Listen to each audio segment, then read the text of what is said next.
Hi everyone, welcome back to my channel. So I have already done the deep dive analysis on this Leonardo da Vinci gift with purchase. I have taken you through to look at the design, the mechanics, and whether it's worth the hype. But today I finally get to sit down, open the bags, and actually build it with you. I have been looking forward to this one because micro scale historic sets are hit or miss, and I want to see if the building experience feels as premium as the concept looks. We are going to time-lapse the whole entire process, look at the unique part usage as it goes up and see how it holds together. So grab a coffee, sit back, and let's see how this masterpiece comes together. First of all, I will just take you through to look at this Leonardo da Vinci figure. This is exactly the same one that you got from the flying machine set, if you still remember, and it just add on the painter head right here, which you never get from the flying set. So this is the new one.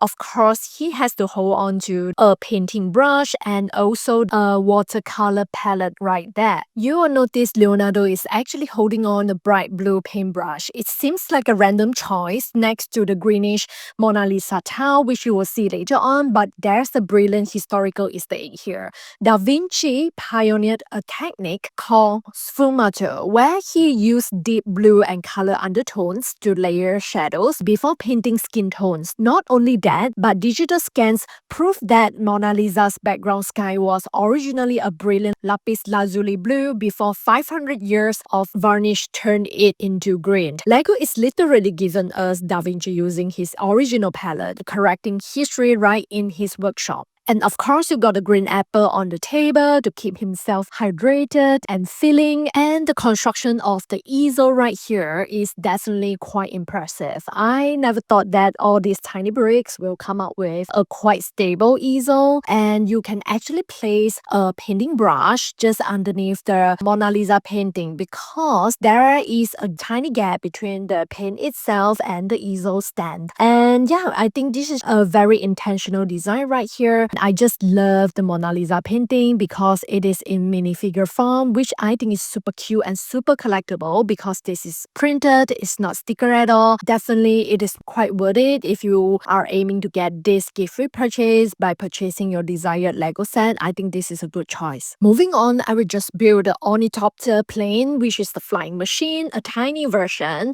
from the real Lego sets, which you have seen before.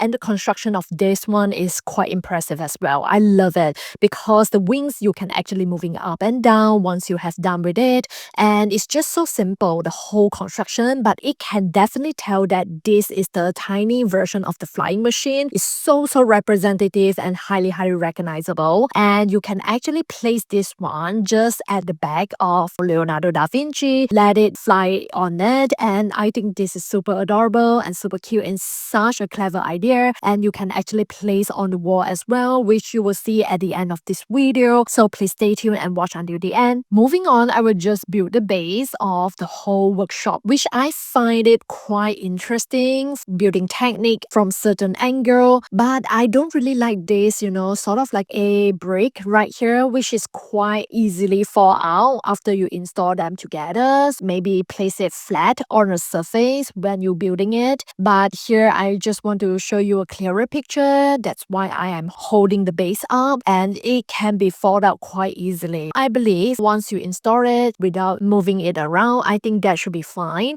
And I just love how the color combination of the floor tiles, it is looking so sharp with the color tone of the deep orange, dark blue, and the peach color. I think they are popping up quite nice. The color contrast, and it's just so lovely. I just enjoy myself for the whole process by building the floor tiles right there. And once you have done with the floor tiles, it is time to put the signage on Leonardo da Vinci. It is printed and super collectible as well, and it's just so lovely. And next, I will just moving on and build the center part of the workshop, which is the window ledge or slash balcony right there. I love the color choice here, sand color mixed with black color, which is quite toned down as compared to the floor colorful tiles. Again, it's just so lovely as well. The construction is super simple, nothing too mundane, and it's just so interesting, especially for the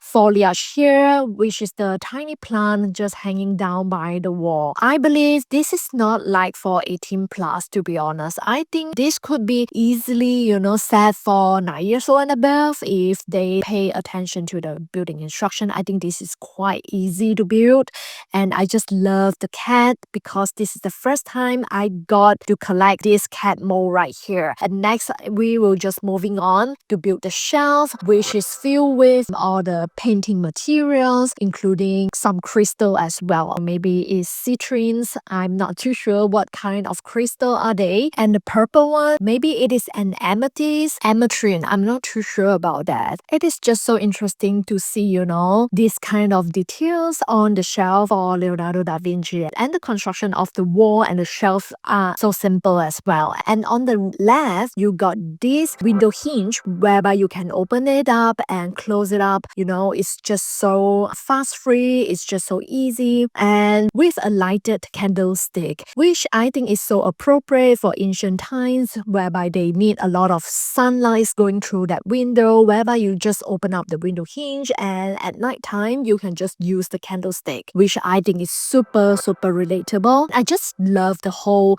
construction right here. It's super simple and it's so collectible. Of course, the construction of the table is so interesting as well. And you got the flying machine sketches on the table with the ink and the writing feather. And the only part that with stickers would be this mirror. This is the brilliant nod to one of his most famous personal quirks, which is the mirror writing, because he was left-handed, and back in the Renaissance era, writing with a quill pen from left to right meant your hand would constantly drag across the wet ink, smudging all the words. So in order to solve this problem, Leonardo developed a habit of writing his notebooks completely backward from right to left. So all has been done.